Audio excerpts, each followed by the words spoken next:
I think we're recording. Good evening, Mr. Chris. How are you tonight? Good, brother. How you doing, James? I'm not too bad. Not too bad. Did you get your latest copy of Roadrunner? I did. I did. Actually, I was cruising through the 2021 KTM 890 because we've been talking about how much I want to Yeah. get an adventure bike, right? Mm-hmm. I saw they had an article on I love the magazine, by the way, but I was cruising through, and the thing is, I'm really interested. I'm looking at the BMW 850. I'm looking at the KTM 890. They had this article in here, so I'm reading it. And Mm-hmm. opposite the page, they have that progressive. They got the progressive ad with the Motard dude. Yeah. And yeah, so here's the deal. My wife and I were watching TV. This stupid commercial came on, and the Motard's in the gym and he's on the treadmill, and the guy next to him, is making a comment, and he just looks at him like with disdain. And here's my thought: Progressive's trying to sell motorcycle insurance to people that ride motorcycles. Yeah. Why would you I have make progressive. yeah? Why would you make fun of and almost make a caricature out of the fact that we love our bikes so much that now you've made it funny, like, ha ha, look, half man, half motorcycle. It's like, I don't know. It's just over the top with me, and it just rubs me the wrong way. It never did like that commercial, but it was sad to see it was right opposite the page of the 890 that I was really interested in reading. So it Don't was like, come on, man, you just wrecked my moment. don't let the motard disrupt the feelings of the KTM. Right. Throw that crap back here with, look, there in the back of the book, you got Oh, all we these got like little, 8, 9 pages of just you got crap like shit. all these things about, okay, I'm crossing the precipice. And by the way, the magazine, this February edition is it's KTM. Every in the back, traveling new roads, crossing the precipice on a Super Duke GT. And then Yep. earlier in the book, it's the Duke, and then earlier it's the 890 Adventure. It's like KTM month. So Well, for all you I mean, KTM, hey, it's for all all the about KTM advertising. fans, get that February Roadrunner magazine. It's all about KTM. Hey, if KTM wants to throw money our way, I mean, I'm happy to say ride a KTM. It's a great bike. I own one. KTM. I will say this. Um, I I actually do know own you're a one. fan of the orange. I You do. wrapped your Yeah, bike, your GT in orange, I did. right? I even posted about it on Facebook tonight. One of the guys was thinking about doing a wrap, and I said, "Hey, buddy, mine wrapped his. Here's a pic of it, right?" Yeah, it's the And KTM BMW. it's orange. It's Safety cone orange. it's KTM orange.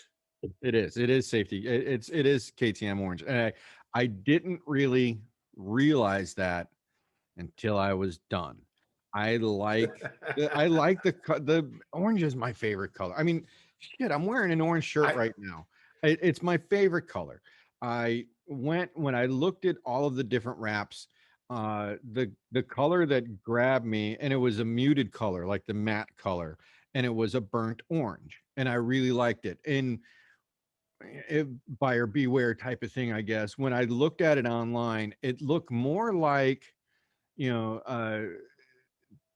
Texas, hook 'em horns, that orange. It was oh it yeah, was yeah, yeah. it was We like more of a darker orange, or the new Corvette orange, where it's that burnt orange. McLaren's got a really beautiful burnt orange, right. and that's what I thought I was getting. When I got it, it was a little bit brighter than that, a little bit of a lighter color, but I was like, hell with it, it's orange, right? So I put it on the bike, I get it all on there, and I stand back and I'm looking at it, and I was like, shit, I created a KTM BMW. It's straight up KTM orange. When I park it next to my KTM, they are the same exact color, because I have the Yeah. 2004 400 EXC KTM, and they're the same. So does that make it a Duke or a Doomer? Thanks, It's Boomer. not a Beamer and it's not a Duke. It's a Doomer. Yeah, that's I don't need my son to be hearing that, because he constantly is like, okay, Boomer. I'm like, Oh, I'm not a yeah. boomer. Yeah. First of all, let me just remind you of the fact that your little snotty nose is online because of us boomers. We did. I tell my kids, it's like we forgot more about the internet than you guys will ever know, because you're just using it like it's a Yeah. luxury. Like if And you ask some kid now, hey, go build me a network, they'd be like, yeah, Dad, you go down to Lowe's and you get you some Google Nest and you plug them in and boom, there you go. You got a network. And it's like, they, none of those yeah, kids know what a Radio Shack is. That's all I got to say. I said the wrong thing, man. I said Google. And now the freaking thing's over here going, what are you trying to get to the restaurant? What do you want? It's like, but anyway, it was just a Yeah, pet peeve of mine, the it is. progressive thing. It Took a is. great article, made But it it is a stupid. great magazine. It really is a great Yeah, I magazine. love Roadrunner. I've been a Never about, subscriber for a long time. yeah. Um, I think I actually bought you a subscription for that for Christmas one year, and it was funny because you actually bought me Cycle that year yeah, for a subscription to Cycle, and it was just funny that we both got each other motorcycle subscriptions and turned each other on to each other's motorcycle magazines, and that was, geez, it's got to be around 4 or 5 years ago. yeah. I was gonna say it's been a while because I have a stack of them, like my favorite issues, which is pretty Mhm. much all of them. All of them. My wife keeps asking me like, when are you going to rotate these out? And I go, when they're Why? not good to me. Yeah, And she why? goes, well, when's it going to be not good to you? And I said, well, like never. Because in the back, a lot of guys don't use map cases and stuff anymore, but I No. love the fact that they give you the 4 map case cover, for your tank bag, Yep. your maps and your clover leaves, and then you read the article and it talks about where to stop and eat and stuff. It's good Yeah, and stuff, you can go man. online and pull down all that information from their website too. Absolutely. And if you're a subscriber, you can even get the GPX files Yep. and put the route in. And you were talking about New England, and lo and behold, here they've got a Pennsylvania and New York ride in here. So there you go. Well, the ride that I did with Ty and our wives, that was the ride. I went from here up to Chicago. We did our meeting up in Chicago with our regular day jobs, and then I met Ty down in St. Louis, and we rode over to Colorado, and our wives flew in there, and then we rode through the Rockies, and we did all of Utah, and we did all of the state parks down in Utah. That National was, parks. yeah, that yeah, our national parks. That was all. Uh, that came from reading a Roadrunner magazine. There was an article in there about all the national parks in southern Utah, and I just fell in love with it. I was like, I have to go. We have to go. Yeah. And I threw it at Ty, and he was like, hell yeah, let's do it. And that was our first major trip that he had ever been on cross country. Especially, and bringing our wives. So we did the Escalante, the Route 12, the routes that we always talk about. Yeah. That was the first time that we had ever ridden that, and it's all because of Roadrunner. So yeah, and Yeah. I no, got they're hooked not paying us. We wish they were. yet. No, I got hooked on Southern Utah when I was out in Vegas for work, rented a bike with a couple of guys. Holst and his Yeah, dad yeah, rode yeah. along with us. And we rode up to Zion. Briggs was with us. He did something uncharacteristic. He takes his K1300 BMW body and he puts it on a Harley Davidson Oh God. Sporty. He said we got to the hour and a half down the road. He's like, he chimes in on the Senna. He says, hey man, I got to stop and get some gas. I was like, bro, we just got started. He goes, this thing's got a peanut tank on it. And so we stop and he goes, is there any way to adjust the suspension?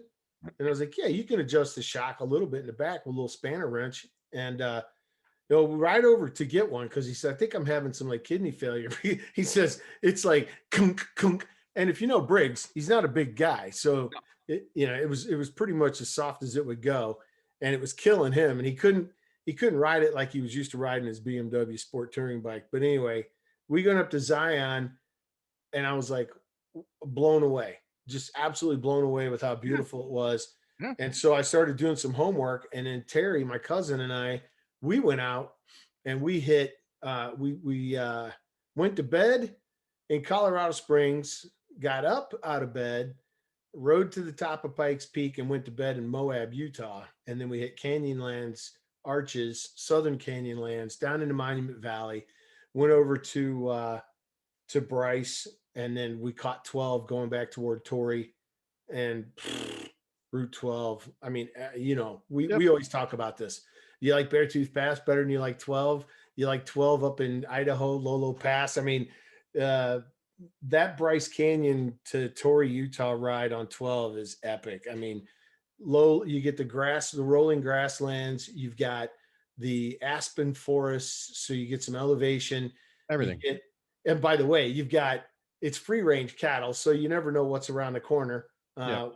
We ran into some cows on the route. Didn't run into them, like physically ran it. We came across some cattle, um, and uh, and then you drop. And it depending on which way you're going, right? We were going first time we went Torrey to Bryce, second time Bryce to Torrey. So I've ridden it both directions. And but you get up to that one spot where it's literally the width of the road and no shoulder. And when you look left or right, you just see sky. You're on this Yeah. precipice, riding on this little It's piece of gorgeous. road. Absolutely stunning. Then you get down into the rocky canyons, and you make that switchback climb up out of the rocks, and then it's that orange and white, looks like a dreamsicle. The rocks going out to where, and the closer you get to Bryce Canyon, the better. That's The where better. that Kiva Cafe is in that right here, right in that area Right too. in that canyon I was Yeah. talking about, and then so anyway, that's kind of what got me hooked on Utah. And then, what's fun about Utah is from Pennsylvania, there's a lot of cool stuff between, there and here. And Yeah. so Exactly. I've gone north and come down south into Utah. I've gone south and gone north. I mean, it's just great, great riding out there. And I think it was one of those trips. No, it was the conversation we were having about San Bernardino and the San Bernardino National Forest and that beautiful Twisties Yep. road that runs through there. Well, it We was so did. windy. It was gosh, I was trying to remember how many years ago that was, but I remember we all got to Vegas. We got our bikes. We took off on rentals. We got caught in some crosswinds, and we came on the other side, on the San Bernardino side of the mountains, and the winds were just brutal. And I don't know if somebody was moving, new construction, tear out. I don't know, but two befores. So you had the two before. Well, no, I had a 2x4 in Arizona after Hoover Dam when I was on that Indian. Oh, that's right. That was on the Indian. Yeah. Yeah, and we talked Yeah. about that I think in episode 2. Yeah, the carpet was where I hit that piece of carpet. Briggs and I were talking on the Sennas, and I looked over and I looked back. The road was clear. I looked over, I looked back. There's this big hunk of carpet. Luckily, I'm still here to talk about it. But anyway, Yvonne got his rental bike and met us late. Mm-hmm. Remember that? And he was Yes. saying, "Oh my God, the winds, the winds, the winds!" And it was funny because we were talking about that ride up through San Bernardino the other day, and it reminded me of that trip. And talking about close encounters of stuff you've almost hit. Yeah. Yeah. The pheasant that I hit in South Dakota. We told the story about the raven down in Tennessee. Now, see, I got a bird in South Dakota too. I still have Did the you? crap. Yeah, I have on the 1600. I have that light cover that goes over the front Right. of my light. Which, if you own a 1600 or any other motorcycle, if you can get some kind of protective cover to protect your front light, I believe the front light on this is $1,200.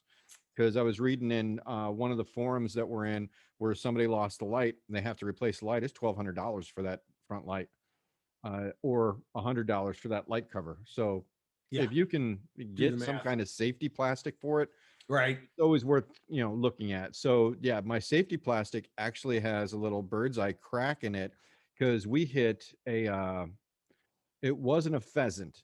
um I want to say it was a quail, and that was we had just finished up at Devil's Tower, and we were coming through. We came across the Wyoming South Dakota border into the Black Hills, and caught that coming around it in one of the twisties with my wife on the back. She's like, "Did Fun you just hit a times. bird?" I was like, "Yes, I just hit a bird." No, the bird hit me. It got in my way. He got in my way. No, but we've had close encounters of all kinds. Close encounters. I was almost taken out by a deer. I got lucky. He stopped, but it was pouring down rain. I was riding with a buddy of mine that lives up in Hershey We were out in we were going toward uh Little Bighorn is where we Mm. were going, and we were kind of catty corner coming down through the state, and it got dark. It started pouring down rain. I don't know what the deal is with me and rain, but this was one of those rainstorms where you slow down, you got your flashers on because you're afraid nobody can see you, Yeah. that kind of rain. And I see this deer run across the median. And again, with the old pursuit angle, I'm thinking, this isn't going to go well. And just as I got to him, he stopped right at the edge of the road. And literally, you see my microphone here? Mm-hmm. That's his nose. And this is my head as I went by. And that was one of those where you're glad to get to the hotel. You can change your shorts. I That thought, reminds me of when I think it was our last desert ride. It was me, you, Todd, who just so everybody understands, Todd will be joining us on this call or on this podcast here in a couple weeks, and he's going to be doing a monthly little portion with us. But Todd rides with us all the time. Yvonne, I think Ty was with us that year, and Rosie. There was a bunch of us. I'm maybe even Borland was with us on that trip. It was a Death gaggle. Valley? Yeah, it was a You talking gaggle. about the Coyote? Yep. And we were testing the tires and engine to make sure that they could run at red line speeds in six gear wide open, going down that stretch of just that ribbon of highway where you just see it go way off into the horizon. That's Goes the to a kind of vanishing road that point. we were on. It's it was very barren, uh all rock, there's no trees to the left, to the right. The sun was behind us. There was no wind. The temperatures were perfect. There was absolutely nobody on the road. The roads were clear. There was no gravel, no sand, nothing blowing across the road. And it was just an opportune time to look as we sort of came down this hill that we knew that for the next 10 miles, there was nothing else on this road, specifically police. And Yeah. we got at it. Well, And it's I funny think I because was like number three because a couple people passed me and I was like, oh, okay, that's what we're doing now. We're just going to run it until we can't go any faster. And I think there was the GS 1200 or two GS 1200s in front of me. I was on Triumph Trophy, the trophy, and you had a did you have a trophy as well? exact same bike. Yeah, that's right. So we both had trophies, and we were keeping up with them pretty good. And it's very surreal. It's hard to explain, and maybe if some of the listeners have been in this type of situation before, you will sort of understand what I'm saying. I saw the dog-like figure as I approached it, and we had to be doing 120, 130. We were clipping along really good. And it just seemed like time slowed down a lot. And that coyote was actually, his paws were on the yellow line in the middle of the road and just watching us as we all. So yeah, let me tell you my version of that. Where my perspective, I was riding sweeper on that ride. I Okay. had two Harleys in front of me, and then you, and then Yvonne and Todd. Yep. And I saw Todd take off like he always does. I saw Mhm. Yvonne take off, and then I saw you leaning in, and the two guys on the Harleys were just cruising. And I'm like, hey fellas, what are we doing here? So finally, after a while, I get impatient. I just take off. Yeah. I remember passing those two guys. I remember coming up on you, and you said to me on the Senna headset, "Isn't that the same bike as mine? Why are you passing me?" And I'm thinking to myself, I got him by 60 pounds, and I'm on the same Yeah. bike, and I'm Yeah. pulling away from him, right? And I don't know, good tune, good gas, I don't know. So the one guy I had left after I got Yvonne was Todd. And we Okay. go down the hill, we start making that left-hand sweeper. Now, the Coyote was a little further off when I come through there, and he was running, making dust trails. He was Oh, really? he was booking it. And again, with the pursuit angle, I'm off, one cheek off the seat, hard lean going around this turn. And I looked down. I don't even want to think about how fast I was going. And I thought to myself, you better stop, dog. This coyote better stop. I mean, or we're both done, right? Yeah. There's no slowing down at He this gets point. to the edge of the asphalt and we literally like it was like a movie. It was like twang. He just locked up right at the edge of the road. Boom, I go by. I holler back, coyote. That's all I had time to say. I come up out of the turn, and then you get this little rolling. Remember that? You had that little rolling, but you could still see for 10 miles straight after that bend. Anyway, I could see one guy, and he's leaned back like this, and he's just cruising along.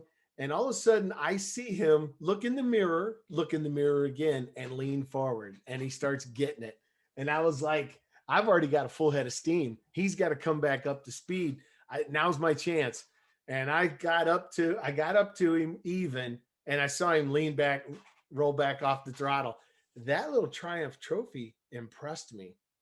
It wasn't a bad bike at all. I mean, I- of course, it's no 1600, but Well, you know what? Do you remember the biggest complaint we had about the bike? The freaking luggage.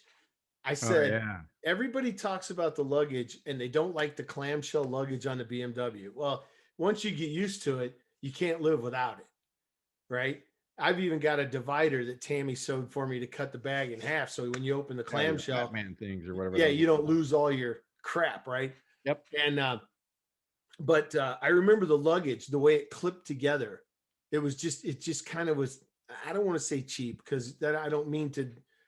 It was a great bike. I love the bike, but it was those little nitnoid fit and finish things that you just go, okay, this is why this bike is this and this bike is this, and it's the things that you travel with, the luggage. I mean, that's what you notice when you're taking a road trip for 4 days, and it was amazing to me though the fact that little bike could roll. I mean, that bike could roll. That was a good trip. It reminds me of another trip. We weren't in Death Valley. We were actually full on in Arizona, and we revisited do you remember the infamous Circle K? Right. Yeah. Yep. Had the bike break down for 3 times. We were crossing the Salt River, and we stopped. This is the 3rd time the bike had broken down on me. Everybody pulls away except one guy, good old James. He waits. He's behind me. He sees I'm struggling. We stop. We get off. I said, I'm gonna have to let this thing cool off or something because it's not running worth. I got to call these guys and get a new bike. And you were running your GoPro, and you said, "Did you buy the advanced insurance on that?" And I said, "Yeah." What's the deductible? Like if you completely total the bike? And I was like, I think it's like $500. You said, I'll split it with you. And you just shove it over, just roll it up to speed and just shove it off this cliff. And he says, we'll videotape that thing bouncing down the canyon wall. I'll make you famous. And I'm like, it sounds great. I'm all in. And then you said, I'll make you famous. And it rained. I'm like, wait a minute. I don't want to be on YouTube on camera chucking this bike off a cliff. So we ride the thing to Circle K, call the rental place. They came and dropped off a new bike 4 hours later. Yeah. And that's where that they was dubbed me. Yeah, we had 2 bikes on that trip go down. Giles lost his clutch first. Yep. And then that happened to me. But it was when we were on our second trip through, different group of guys, and we were coming back through, we were going the other direction on the Salt. Yeah. And we crossed that Salt Canyon going the other direction, where you climb up the twisties and then you drop down the other side. And it's like a straight line with a couple of humps for, I don't know, 45 minutes. It's crazy. And we get down to the fuel stop, and Yvonne couldn't get the tank open. Remember that? He couldn't get the key out. And he was riding that. It wasn't a Ducati. It was an Aprilia. No, he had an Aprilia. No, the key was when we come out of Joshua Tree. Oh, you're right. Yeah. So it was the Aprilia he was on. This trip here, though, he wasn't on an Aprilia. He was on, gosh, what was he riding?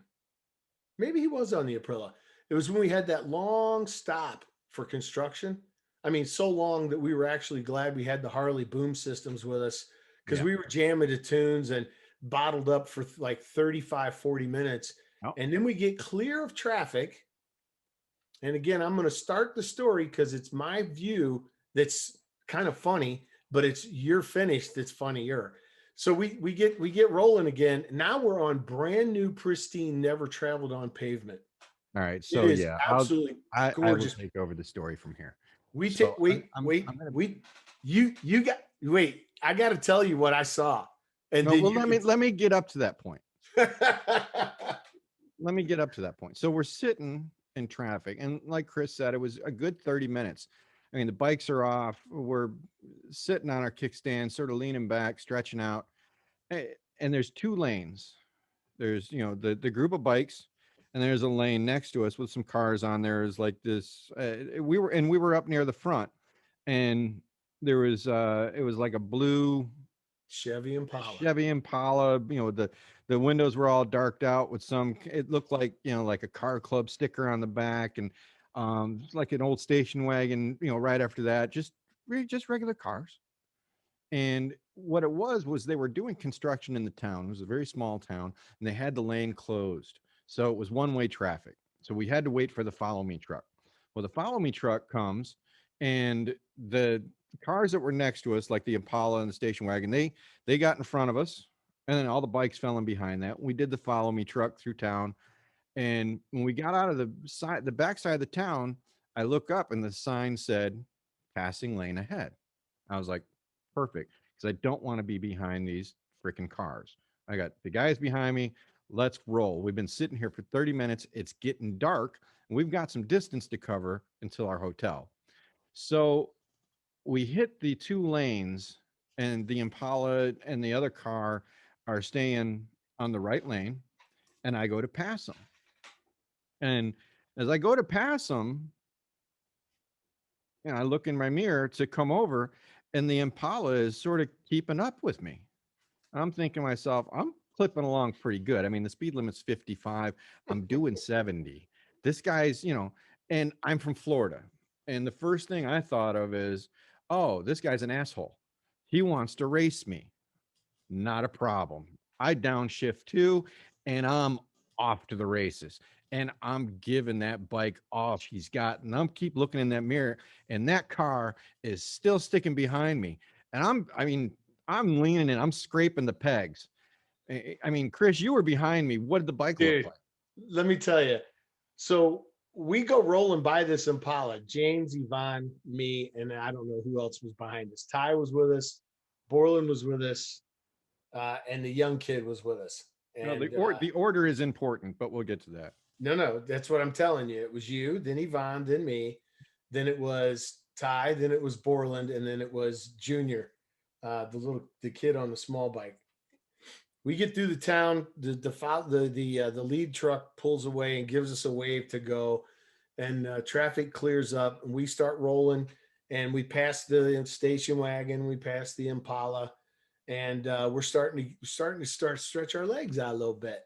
And there's this, I want to say maybe 3/4 of a mile. It's real straight, and it's got just a little subtle dip, and then it goes up a hill and it makes a sweeper to the right, kind of up and to the right.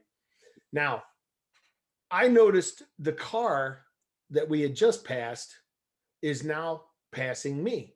And I look over and I realize that he's got these really weird lights, like up around where the visor goes, Mm, and they're kind of like strobe lights. And I yeah. go, oh, that's a cop. So Yeah. needless to say, I let him fly right on by. I Well, didn't. I tried to reach you on the Senna, and the distance on those aren't bad, but all I got was so I reached out to Yvonne and I'm thinking, oh man. So here goes the cop past me, flies past Yvonne. Now he's getting up to speed. I saw you do this. I saw, no kidding. You look to your right and then you lean forward. And I was like, oh my God, James doesn't realize this is a cop. He thinks this guy's trying to race. Yep. And I see you disappear over the dip, come up into my view again. And by now I'm starting to catch up. I'm starting to get speed to, I'm behind the cops, so why not? So I'm cruising. So Yvonne and I are like almost like, together.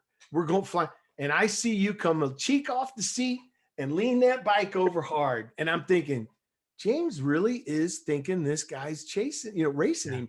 I and would get he's not letting off the throttle. Nope. And then you disappear out of sight. Cop disappears out of sight. Yep. 2 miles down the road, come around a little bend, pop up over the hill, and in the middle of the road, between the 2 lanes, is this Chevy Impala and an arm out the window pointing, pull over. Yeah. Okay, so the way that he had us set the pullover was there was a little gravel dig out on the right and like a little road intersection there. And then this side of that little road is where I decided to hammer down and start waving guys over. Mm-hmm. Well, Yvonne pulls over, Ty pulls over, Borland pulls over. Junior can't get stopped. He didn't realize what's going on. He goes whizzing by all of us and pulls up next to you. Yeah. So I didn't realize it was a police officer, Arizona's finest, and great police officers within that state. I'm not going to take anything away from them. They can drive. They can drive really good, but they're sore losers and they turn their lights on when they lose. All I got to say. I cuss a lot and I'm trying not to cuss on this, but when I know I had to be doing 110, 120 easy. Oh, dude, I was doing 130. Yvonne and I were doing $130 trying to get caught up to you guys. When I looked in the mirror and I realized that this was an officer of the law and his lights were on and he was behind me, I just said, fuck. And that was really it. I apologize for the language for everybody, but that's really, I just knew I was done. So I pull over. He stays in the street and he's pulling people over. He gets everybody to stop. He gets out of his car and he comes over to me and he's plain clothes. He's wearing, like these tight, bedazzled jeans with this muscle shirt that looks like a rock concert t-shirt, but he's got an official badge and that some bitch hanging around his neck and he's got a gun. And a gun. And again, a gun. And a gun. And he starts to yelling at me saying, do you know what happens when you're going to jail? You, sir, are going to jail tonight. 20 miles over the speed limit. Do you know how fast you were going? And it was at that point that I knew that he had no clue how fast we were going. And I said, 55? Woo! That was the wrong thing to say. And guess again. He didn't like that answer. Oh, yeah. Man. We ended up spending. Wait, you gotta wait. Okay, you're missing a big piece of this. I'm missing a big piece of this. Here's a big piece. Where I'm standing, I'm on the other side of this little lane. There's like a T intersection. I'm on one side of the little dirt road. James is on the other side. You could see the cop flailing his hands around, and you could see James being very courteous, and he's nodding his head. Yes, and all of a sudden, the kid says, I don't know what he says. I had to ask James. The young guy. Yeah, the young guy that was riding with us that was sort of new to the group. He points. So he the goes police like officer. He starts waving. The police officer says to me, y'all are going to jail. You all are going to jail. You are all doing 20 miles over the speed limit. That is automatic. You are going to jail. That's when he started cleaning the back seat out. And I'm telling the police officer, I was like, listen, I thought you were just racing me and it was a danger to me and I was trying to stay away from you. I'm sorry. I did not know. I said, they don't need to take me to jail. You want to take somebody to take me to jail? I was leading this. Take me. And he goes, no, 1, 2, and 3. And he looked at the kid and he pointed at me. He goes, you're number 1. He pointed at the kid. He goes, you're number 2. And whoever number 3 was, the 3 of you are going to jail. And the kid looked at the cop. He goes, oh, no. That's Chris and Yvonne. Chris and Yvonne were number 2 and number 3. By name, not just pointing at us, by name. Now, where I'm standing, all I see is the guy waving and flailing around. And Yvonne says, he's looking your way because I turned my back to you guys. Because if I can't see it, it's not real to me. Yeah, and Ty's over there telling you, hey, you think he'd get pissed off if I took a picture of this right now? He did ask me that. I know he did. I said, you got to get a picture of this. James might be getting cuffed and stuffed, man. So get the camera rolling. So anyway, Yvonne goes and he goes, "Hey, they're waving us over." I said, "They're not waving me over. They're waving you over. They ain't waving me over. I I can't ain't see seeing shit. anybody." And Yvonne is scared. So he goes walking over there. 5 minutes later, he comes walking back. I said, "What's going on?" And he starts taking the plate off. Now, for those of you that haven't rented bikes much, they keep the registration and stuff underneath the plate. So you take the screws out, you take the license plate out, and there's a little holder. It's got the registration stuff in a little black. So anyway, he goes, yeah, he goes, the officer said he wants to see the guy that was first and the guy that was second and the guy that was third. And I was like, wait, he doesn't know which Nope. one of us was first, second, or third? He knew And who was first. he knows who was in the front. And they go, if he doesn't know, One that won, the winner. why would we volunteer that information? He goes, well, it turns out Dan told him. And he didn't just tell him like that blue bike or that red bike. He said No, no. Chris and Yvonne by name. So that's why the cop's waving and flailing his arms. I'm like, well, he's going to have to come get me because I didn't see this, Yvonne. And I'm going to stand right here until he comes and gets me. And if he can't identify 1, 2, and 3, he's not getting anybody.